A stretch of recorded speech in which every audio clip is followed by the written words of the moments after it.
Now that Jurassic Fight Club's all done, I hope you are excited to watch me analyze the infamous documentary series Monsters Resurrected, starting with the very first episode, Terror Bird.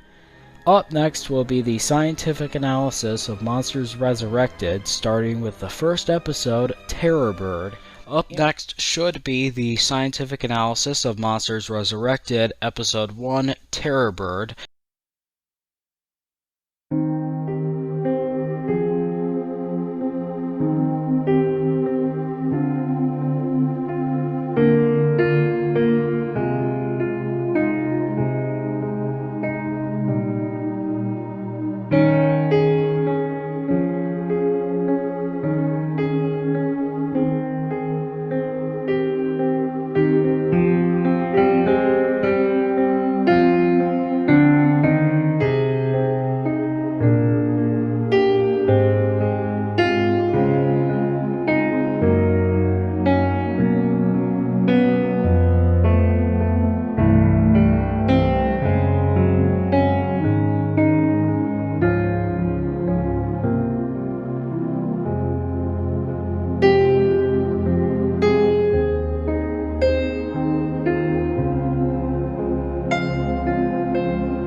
Alright, no more bullshitting. Let's do this.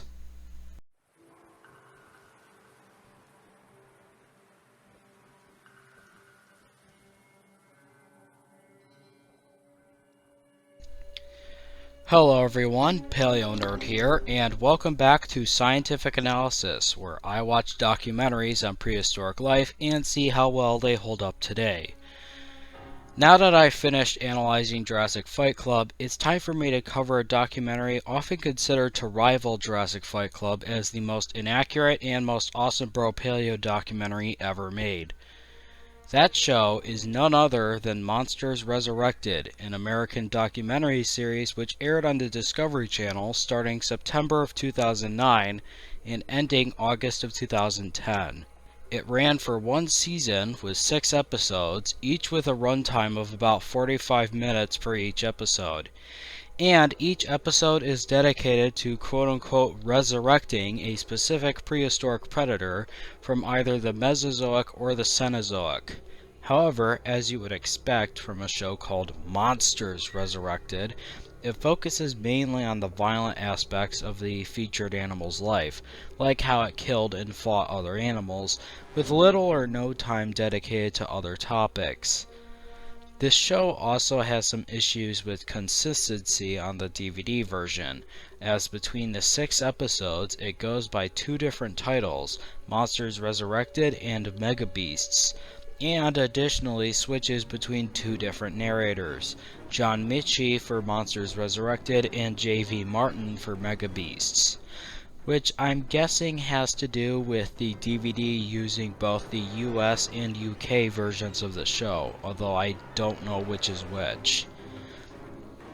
Fortunately, I've downloaded the episodes off the internet rather than taking them from the DVD, so I'm able to use the Monsters Resurrected versions of all the episodes with the same narrator.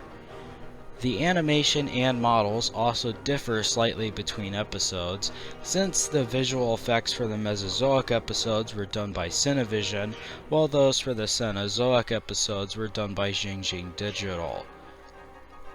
Also, the 5th episode, Bear Dog, is completely inaccessible on any official release of the series, DVD or otherwise, at least in America, meaning it can only be watched via sites like Dailymotion or YouTube if you're lucky. Anyway, time to see how accurate this show is, starting with the very first episode, Terror Bird. Yeah, I'm sure a lot of you were expecting Spino to be the first episode, but nope! This episode focuses on North America during the Glacian age of the early Pleistocene epoch, about 2 million years ago. Specifically, the interaction between three different predators: the terror bird Titanis walleri, the saber-toothed cat Smilodon gracilis, and the Edwards wolf Anasion edwardii. The episode focuses primarily on Titanis, explaining how it killed its prey, comparing it to modern birds, and also discussing how it competed with both saber cats and wolves, as well as the potential cause of its eventual extinction. Before we start, since Monsters Resurrected uses a different format than Jurassic Fight Club in its presentation, my analysis videos for this show will also be formatted differently. While Jurassic Fight Club had the first half of each episode dedicated to talking about the animals and the second half showing the fight, Monsters Resurrected has a similar format to National Geographic's Prehistoric Predators, which aired about 2 years prior, consisting mostly of the human aspect, showing paleontologists talking about the animals and showing how they know what they know, while short clips of the animals are shown throughout, often recycling the same clips over and over again, likely for budgetary reasons. Additionally, footage from Dinosaur Planet and When Dinosaurs Roamed America is also used in certain episodes, specifically footage of Daspletosaurus and Tyrannosaurus respectively. Because of this, I won't really be describing the plot of each episode since there really isn't one. Instead, I will simply address each animal and determine the accuracies and inaccuracies of their depictions.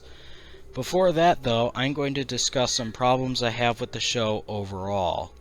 First is an issue I have with basically the entire series. In almost every episode, there's at least one scene where a bunch of engineers make a mechanical replica of the focus animal and make it destroy a bunch of stuff like something out of Mythbusters. The problem I have is that they use the results to deduce how deadly the animal was, despite the fact that there's nothing in the show to indicate that the replicas are made out of the right material and that the jaw, claw, whatever they're making is moving at the right speed for it to be actually physically possible for the animal to do that. Considering the replicas are made almost entirely of metal, I couldn't tell you what kind of metal, I'm pretty sure the results would end up being skewed since they're using material different from the flesh and bone the animal was made of.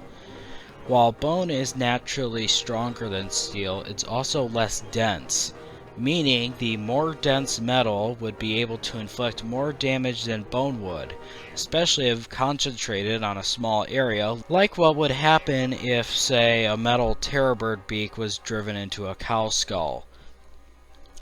As such, while the metal terrorbird replica would be able to shatter a skull, the real terrorbird may not have been strong enough to break a skull to the same degree as the replica. It really would have been better if the paleontologists just explained how the structure of the skull and neck vertebrae of phorusrhacid, along with the musculature of their head and neck, could indicate the method they used to kill prey, while using physics to deduce how much force a phorusrhacid skull could withstand. It's almost as if the people behind this show just watched the ads for Mythbusters, assumed it was just some dumb show where people destroyed stuff, and went, yeah, let's do that, unaware that the actual show is much smarter than its marketing would imply. Another issue I have is that for certain episodes they try to compare the hunting style of their focus animal to a modern day animal, often claimed to be a close relative of the extinct predator. However, they're very often wrong.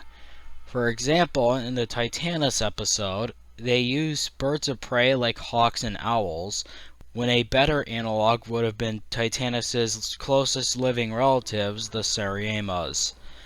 It's possible, and very likely, that the reason behind this was that hawks and owls are easier to find in captivity, even though Seriemas can be found in zoos, and there's even videos on YouTube of zookeepers showing visitors how they hunted. So I don't see how this documentary couldn't manage to get a hold of someone with a Sariema for their show. They could afford a guy with a bear for crying out loud, but a Sariema is apparently too difficult. Then again, since there's a line in the episode where they claim nothing like terror birds exists today, it's possible the people in charge never even heard of Sariemos. But there is nothing like these enormous predatory birds today, which makes their loss all the more tragic, for scientists at least. If that is indeed the case, then that's critical research failure right there. Finally, a huge bulk of each episode revolves around the focus animal's interactions with other predators in its environment, often portraying them as being in direct competition with each other. In reality, direct competition between predators in the same environment is rare in nature, typically only being the case if one predator was recently introduced to said environment, in which case it would be considered an invasive species. It is incredibly common for multiple predators to occupy the same environment without any major conflicts. Sure, they may fight occasionally, but for the most part they would be divided into different niches based on overall body size, build, or the structure of their skull or teeth. Meanwhile, in the show, predators are depicted as always fighting each other, and much of the episode is dedicated to explaining how the focus animal was superior over other predators, often by showing each one get violently murdered. Another problem with this, especially regarding Titanis, is that the show often acts like the focus animal only just recently appeared and is overthrowing the other predators as the top of the food chain. While this would explain the stuff about direct competition with other predators, none of the focus animals depicted in this series would be considered invasive species, as they all evolved in their respective ecosystems and would be considered a natural part of their environment's food chain. Again, this seems to be a problem primarily for Titanis, as this show implies that by 2 million years ago, Titanis had only recently arrived from South America and was an invasive species in North America. In reality, Titanis is currently known exclusively from North America, and its fossils have been dated as far back as 4.9 million years ago. As such, Titanis would not have been considered an invasive species in North America. It was a natural part of the ecosystem there. Therefore, all other animals would be well familiarized with Titanis, in contrast with this episode in which all the other animals act like they've never even met Titanis before. This is also a problem in prehistoric predators, but here it's much more prominent.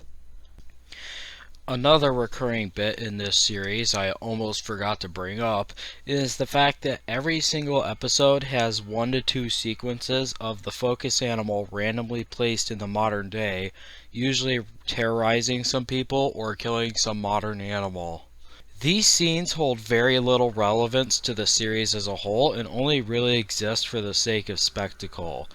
They're framed as if they're supposed to depict what it would be like if these animals were still around today, but it takes the same approach as the book If Dinosaurs Were Alive Today by Dougal Dixon, where the focus is less on how things would be different and more about the novelty of seeing prehistoric animals interact with modern animals and objects. Essentially, these scenes feel less like an exploration of alternate scenarios where these animals did escape extinction and showing the changes that would result, and more like the creatures were suddenly transported to the modern day via primeval anomalies.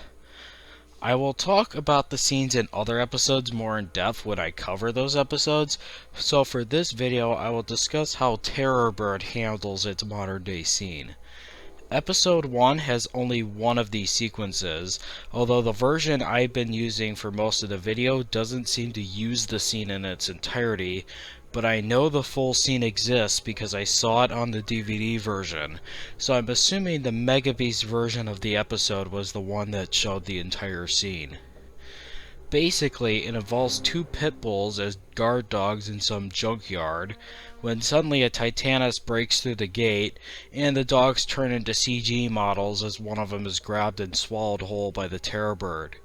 That's it. It's just the scene where the Titanis eats the rodent, but it's with a dog instead, so more people will be sad about it. Like you might expect, this scene makes basically no sense once you actually start to use your brain. Why is the Titanis in such a heavily populated area?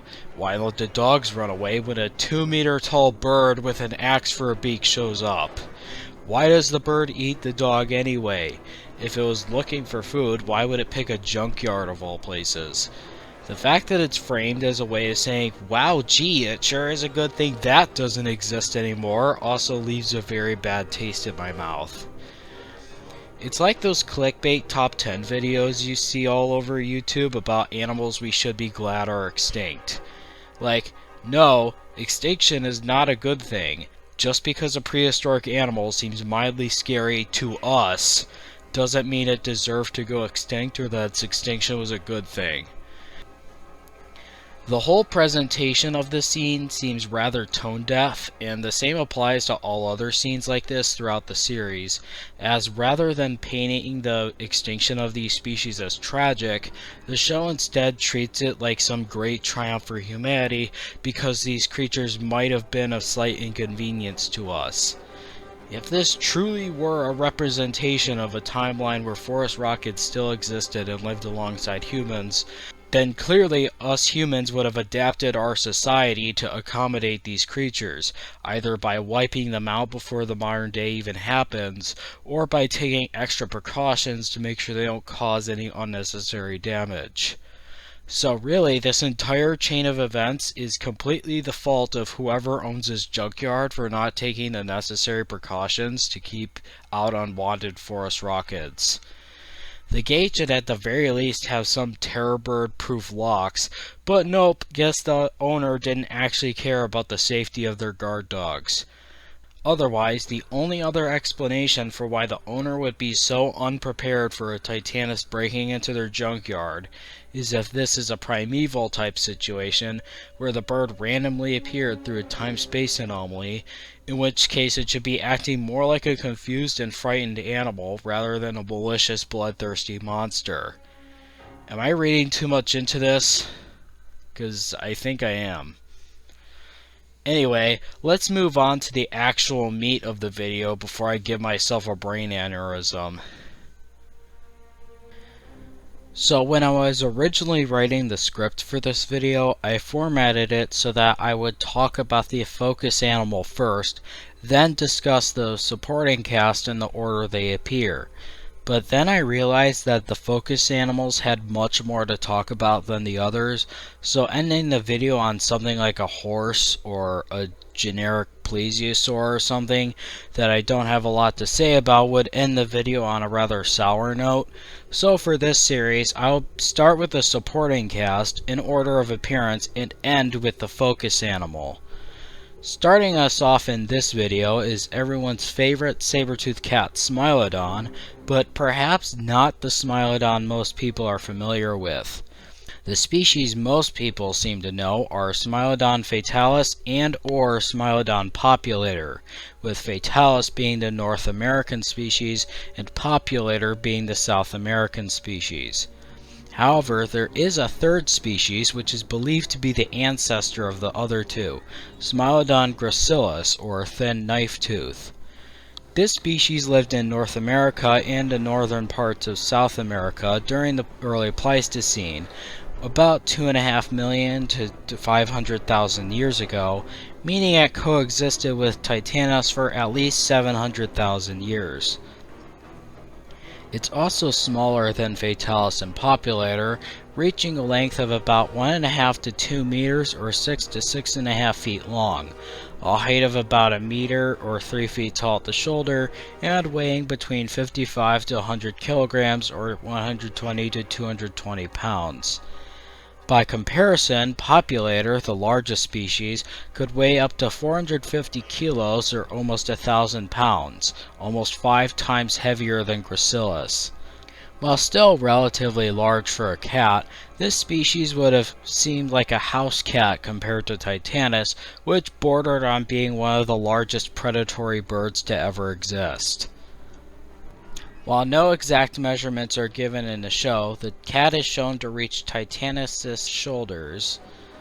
And using the show's measurement of Titanis as 2 meters tall, this means that the show's Smilodon gracilis is approximately 1.3 meters or 4.4 feet tall at the shoulder. For context, Smilodon populator, the largest species, reached about 1.2 meters or 3.9 feet tall. I honestly have no idea how this show could have screwed up so poorly that they depict the smallest species of Smilodon around the same size as its largest species. The only explanations I can think of is that they either didn't know about the size differences between species, or just didn't care and made it larger on purpose to seem cooler. The latter is probably worse, but the former isn't much better. Ignorance should not be an excuse for inaccuracies, especially in a documentary that is supposed to be educational. And before people ramble on about this in the comments, no, the Titanis in this scene is not a juvenile, otherwise they would say so in the episode. If the show really wanted to use a larger saber-toothed cat that could have competed with Titanis, they would have been better off using Xanosmilus hodsoni, a close relative of Homotherium which lived in Florida from the early to mid-Pleistocene, about 2.5 million to 300,000 years ago. It measured between 1.7 to 1.8 meters or 5.6 to 6 feet long and likely weighed around 230 to 400 kilograms or 500 to 880 pounds, making it similar in size to a modern African lion. Besides that, the show's depiction of Smilodon isn't too bad, as the way it is depicted hunting is consistent with how we think Smilodon hunted, by ambushing its prey, pinning it down, and using its sabers to puncture the throat. While it is somewhat compared to modern African lions, pretty much the only similarity brought up between the two in the episode is that they both ambush their prey, something that could apply to pretty much any other predator. Thankfully, this show didn't take the walking with beasts route and have Smilodon hunting in lion-like prides or anything. There are some other minor issues, like Smilodon being shown eating with its front teeth, when it likely used the carnassial teeth on the side of its mouth to prevent the sabers from getting in the way. There's also the part where the Titanis confronts the Smilodon and pecks it in the head, which in other segments was able to kill both a ground sloth and a horse, yet the Smilodon only acts slightly inconvenienced and then runs away like a wuss. A blow like that probably should have killed it. So basically, what I was thinking of was, oh fuck, I can't believe you've done this. The second predator shown in competition with Titanis in this episode is Edward's wolf, at the time known by the scientific name Canis edwardii. However, in the time since this episode aired, our understanding of extinct North American canids has shifted. Specifically, a study published earlier this year studied the genome of the larger and younger direwolf, finding that it no longer falls within the genus Canis as traditionally thought. As a result, the direwolf has been transferred to the genus Aesopi. While not specifically mentioned in the paper, edwardii could potentially be part of the genus Aesopi, as well as the intermediate species Armbrusteri. To avoid any confusion, I will be operating under the assumption that edwardii is indeed within the genus Aesopi. Edward's wolf lived from the Glacian to the Jubanian of the Pleistocene, about 2.3 million to 300,000 years ago. As such, it coexisted with Titanis for about 500,000 years. I couldn't find any actual measurements for the animal's length and height, although it is commonly said to be slightly larger than a modern coyote, and that it weighed about 35 kilograms or 77 pounds. Like for the saber-toothed cat, no exact measurements are given for Edward's wolf in the show, but the animal seems to reach Titanis' knees, and going off this show's measurement of Titanis at 2 meters tall, that would put Edward's wolf at about 0.8 meters or 2.8 feet tall at the shoulder. While I was unable to get exact measurements for the real-life animal, this does seem like a somewhat reasonable height for Anacyon edwardii. The main problem is that edwardii is too bulky in the show. In life, it would have been more lightly built and probably resembled a smaller, skinnier version of the direwolf. Of course, the current view of what direwolves looked like thanks to the new paper is far different from how they were depicted when Monsters Resurrected was made, back when we only had skeleton remains to use when trying to determine the relationships between direwolves and extant canids. So the Grey Wolf depiction is only inaccurate due to signs marching on, and not anything that should be held against the people making the show. One problem that isn't really directly regarding this animal is the fact that Smilodon, gracilis, and Anacyon edwardii are presented as the only predators Titanis coexisted with, despite the fact that there were 3 major predators that this episode left out. Xanosmilus hodsonei, as mentioned earlier, Arctodus pristinus, the lesser short-faced bear which was around the size of a modern black bear, and Cosma perthates ossifragus, the hunting or running hyena and the only hyena currently known from North America.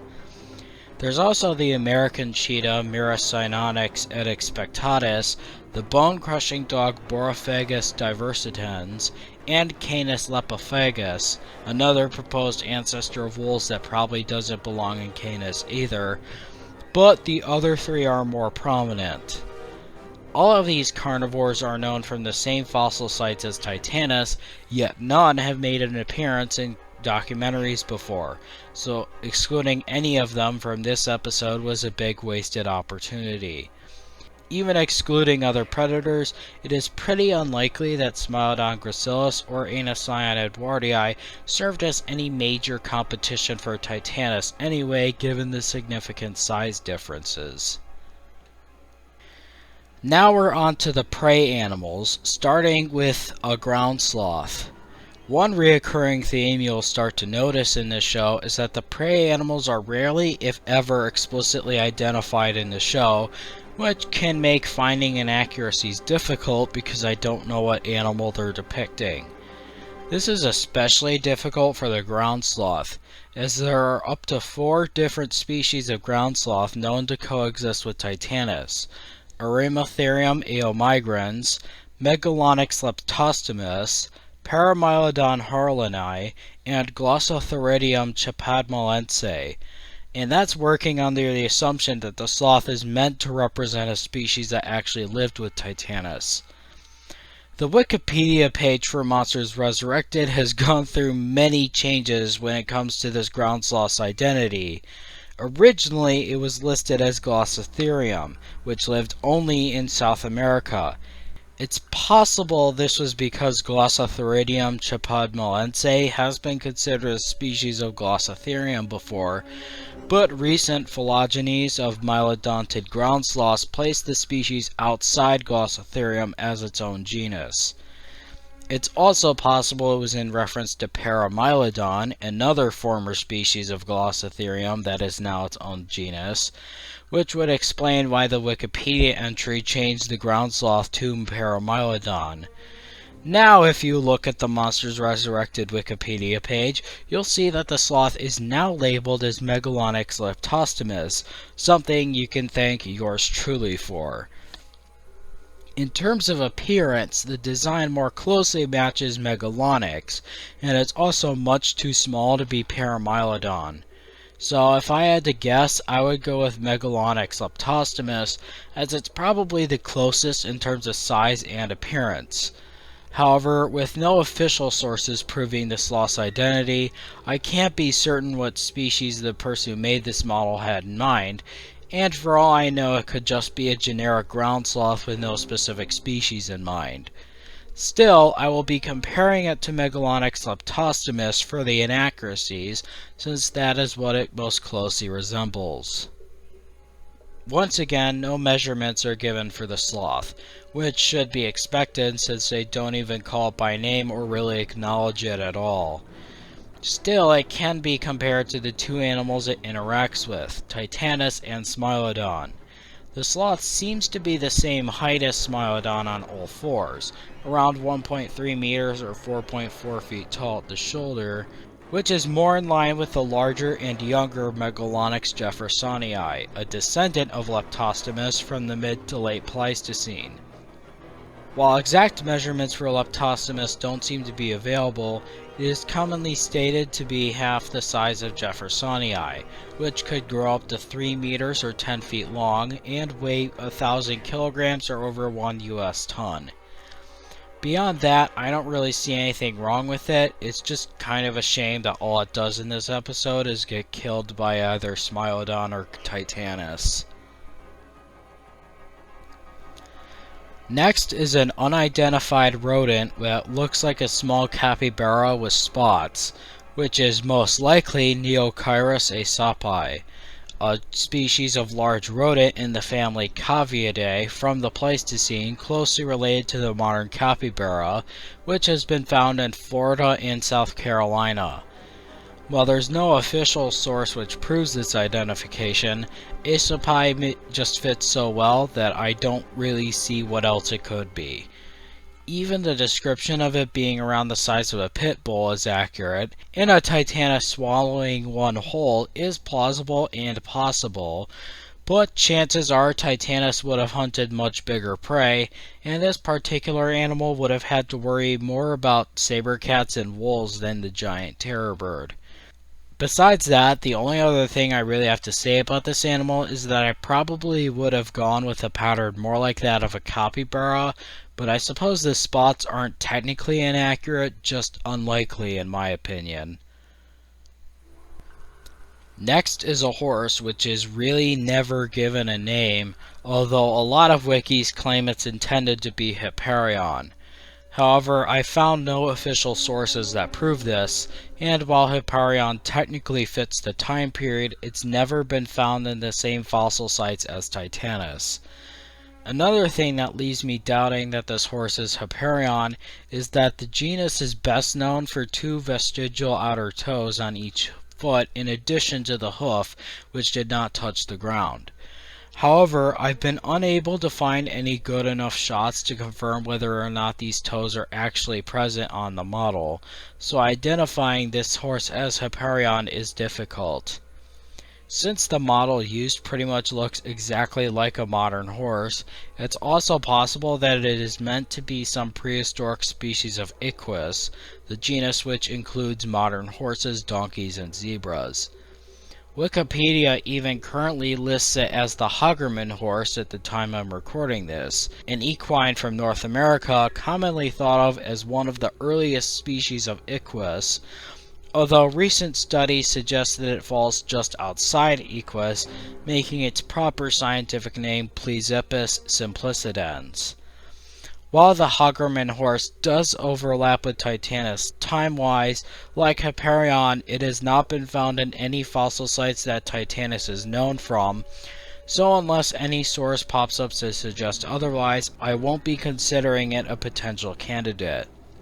Unfortunately, I've been unable to find any official sources indicating what species the show actually intended to depict here, and since it's never identified, it's entirely possible that it was simply meant to be a generic prehistoric equine with no specific species in mind. The only horses I've been able to find that did coexist with Titanis are Equus ladii, which is a tooth taxon with so little information on it that it doesn't even have a Wikipedia page, and Nanippus peninsulatus, a close relative of Hipparion that also had 3 toes. Unfortunately, with no official sources to verify the horse's identity, I can't really point out any significant inaccuracies for this animal. Last, but most certainly not least, is the focus of this episode. Titanis walleri, or Waller's Titan bird, was a large flightless carnivorous bird which is believed to reach a height of around 2.5 meters or over 8 feet tall and weigh approximately 150 kilograms or 330 pounds, although the weight does vary, indicating that Titanis may be a sexually dimorphic species. Its generic name refers to the Titans of Greek mythology, since it is among the largest of the phorusrhacid, while its specific name, walleri, honors Benjamin Waller, who collected the holotype specimen. Titanis lived from the Blancan stage of the Pliocene epoch to the Glacian age of the Pleistocene epoch, about 4.9 to 1.8 million years ago.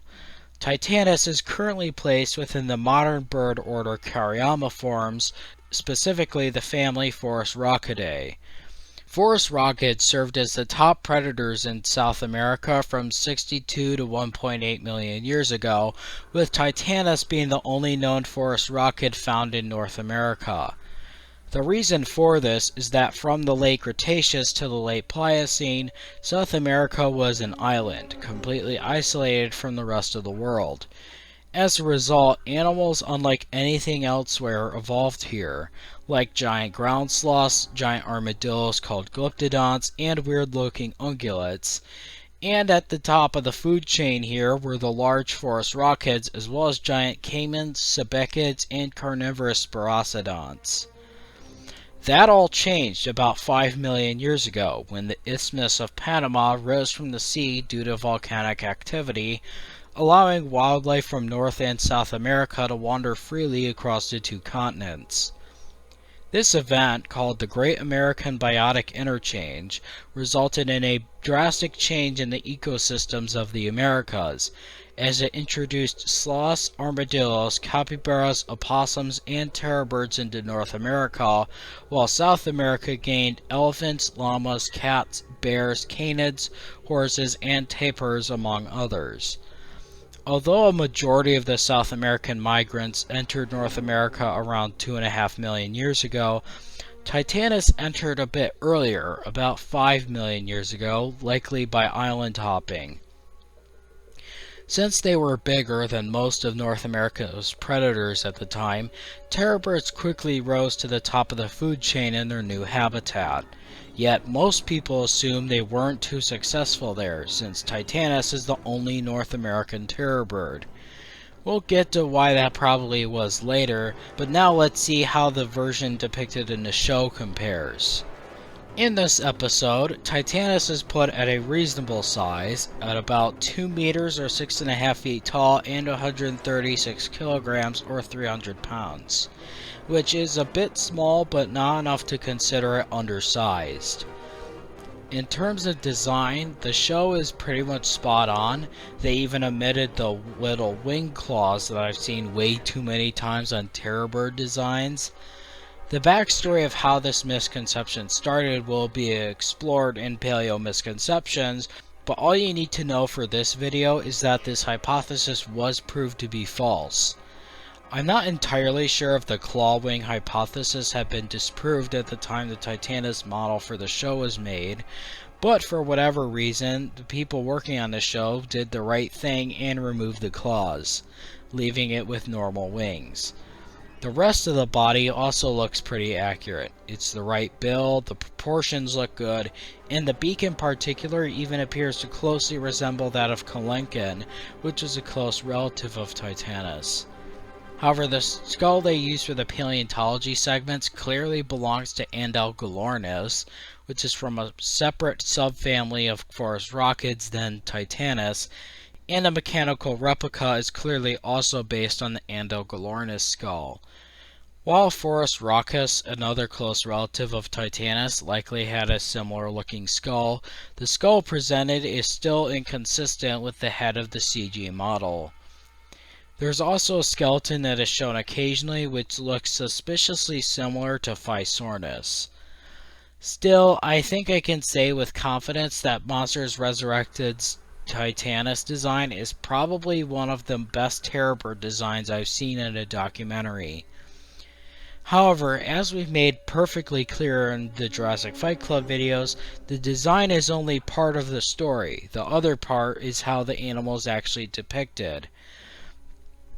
One main problem I have is that the show basically lumps all terror birds into Titanis by using terror bird, singular, when referring to phorusrhacids as a whole, which can be confusing because he also uses terror bird to refer to Titanis.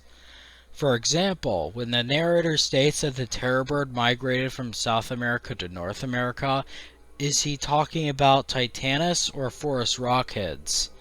Among those heading north were the terror birds who had evolved across 50 million years to their current status as a super predator. As far as I know, the farthest south Titanis has been found is Texas, and it isn't known from anywhere in Central or South America, meaning it's possible that Titanis itself never lived in South America and is merely the descendant of the phorusrhacids that did migrate there. Admittedly, absence of evidence isn't always evidence of absence, so take that with a grain of salt. There's also the part where the narrator claims that the terror bird ruled South America for 58 million years, yet doesn't indicate whether he means Titanis or phorusrhacids.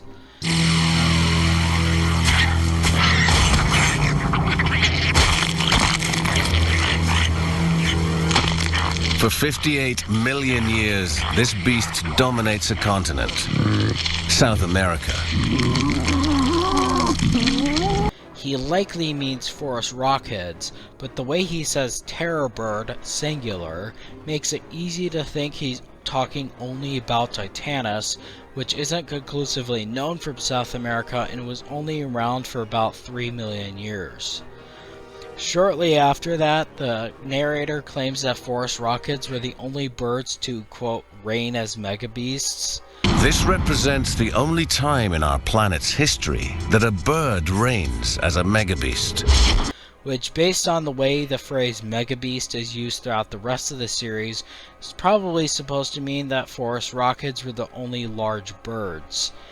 This is utterly ridiculous, as not even counting the large herbivorous birds like gastrornithids, elephant birds, and moas, giant carnivorous birds, both with and without flight, have existed since the beginning of the Cenozoic, with other prominent examples including bathornithids, close relatives of phorusrhacids, teratorns, which were larger predatory cousins of New World vultures, and the giant Haas eagle from New Zealand, which hunted giant moas and even early humans. This show also perpetuates the idea that terror birds had absolutely zero competition in South America and went extinct because they were no match for the superior mammalian predators in North America. But this perfect predator was not perfect enough to survive. In reality, South American phorusrhacids lived alongside and competed with giant crocodiles and carnivorous mammals for tens of millions of years, so the dogs, cats, and bears of North America wouldn't have been much hindrance. Not to mention, most if not all South American phorusrhacids likely went extinct before North American mammals even entered South America. The more likely cause of Titanis' extinction was a changing environment, probably the result of a glacial period.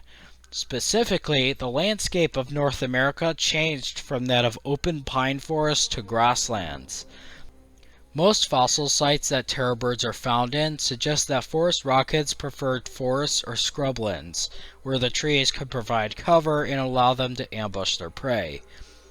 With the transition into grasslands, terror birds lost that cover, and since the larger terror birds were poorly built for running down prey over long distances, catching prey would have become much more difficult, likely leading to their extinction.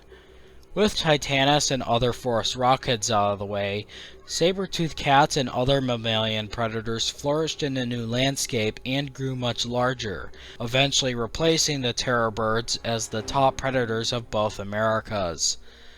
Basically, cats and wolves getting bigger and becoming the top predators was a result of the terror birds' extinction, not the cause. Yet another recurring idea portrayed in this show is that birds are descended from dinosaurs rather than being dinosaurs themselves. These animals were evolved from dinosaurs. They have dinosaurs in their heritage. Which is stupid and would be like saying dogs are descended from mammals.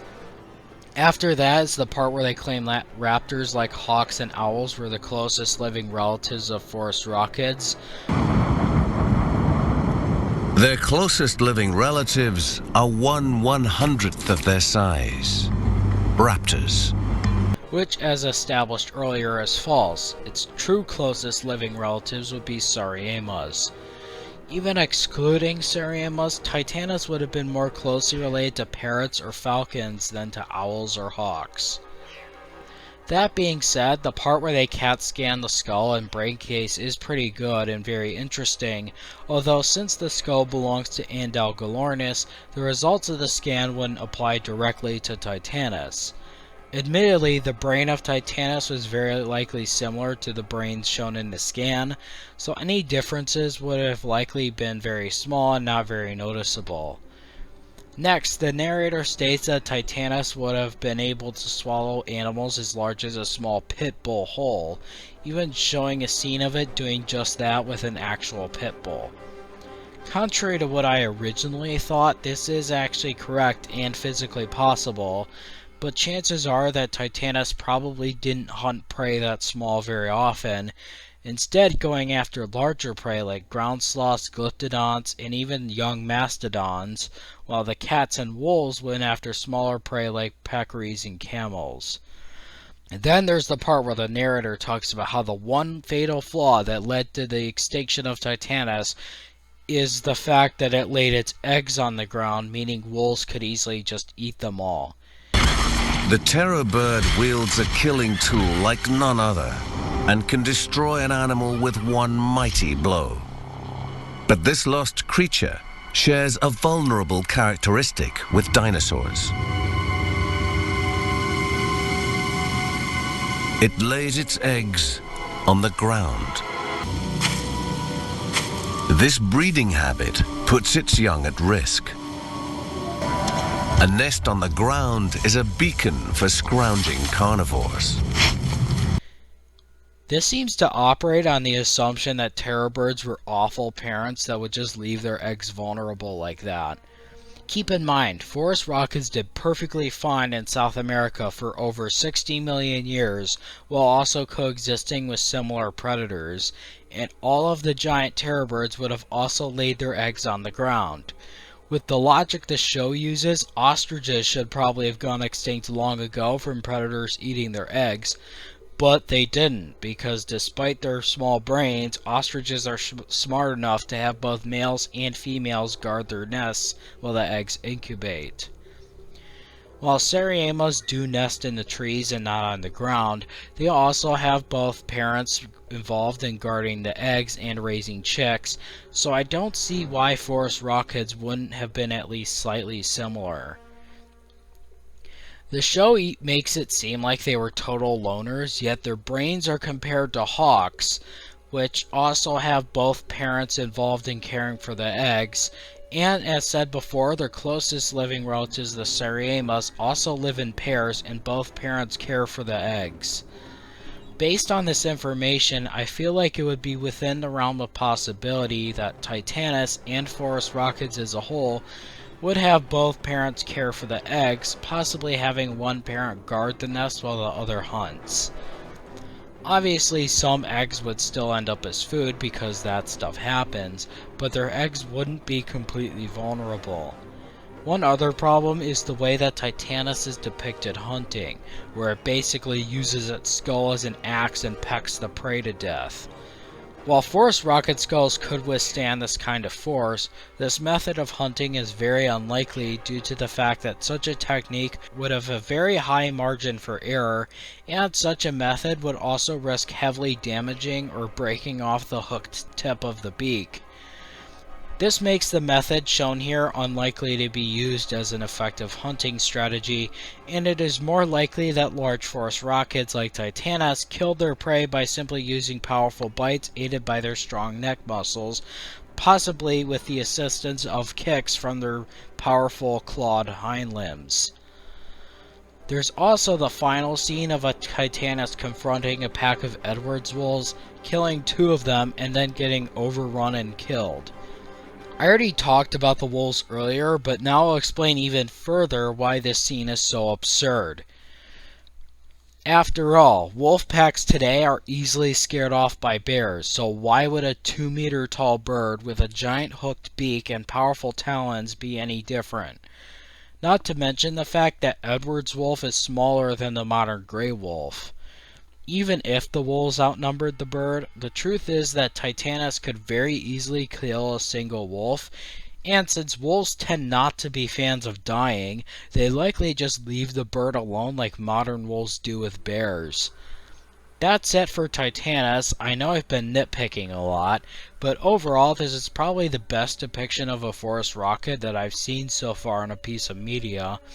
Even if that is mostly because other programs like Walking with Beasts and Prehistoric Park portray terror birds as massive wimps that have an illogical fear of mammals.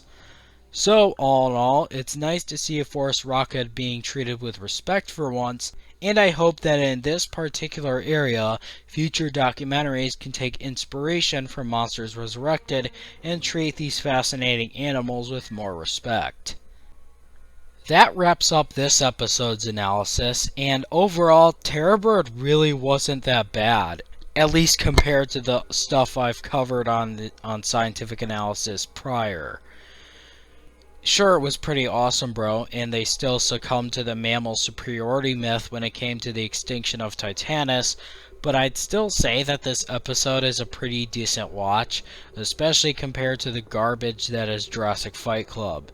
I especially like that this show decided to give phorusrhacids a bit more attention, since they could have easily just made this episode about Smilodon or Pleistocene wolves. The only complaints I have overall is that none of the prey animals are really mentioned at all. They only exist within the animated segments, which to me seems like a wasted opportunity to teach people more about the animals Titanis shared its world with. I mean, prehistoric predators did that, so I don't see why Monsters Resurrected couldn't have copied that from them too. My other complaint is that for whatever reason they left out Xanosmilus, Arctodus pristinus, and Cosmoprothetes, which in my opinion would have made this episode even better. Imagine if this episode had a segment showing Titanis fighting a short-faced bear or interacting with hyenas. Some additional herbivores like mastodons, glyptodons, deer, pronghorns, etc. would also help to better flesh out the world and make the animated segments feel more natural and less like computer simulations. Perhaps focusing a bit more on the ecosystem while still focusing mainly on Titanis could make the animated segments less monotonous and awesome, bro, and offer some bit of variety. Give us some scenes of herbivores interacting with each other, show more scenes of Titanis raising its young, talk about the pack structures of wolves, give us more than just Titanis, Smilodon, and Edward's wolf killing stuff over and over again. To be fair, it's possible that the reason they didn't do this was for budgetary reasons, so I guess the only way they could have actually made those changes is if they were given a much larger budget. That's about all I really have to say about episode 1. Up next will be the natural history of phorusrhacidae, followed by the Megalania creature profile, and after that will be the analysis of the second episode, T-Rex of the Deep. Thanks for watching, be sure to like and subscribe for more content like this, and this is PaleoNerd, signing out.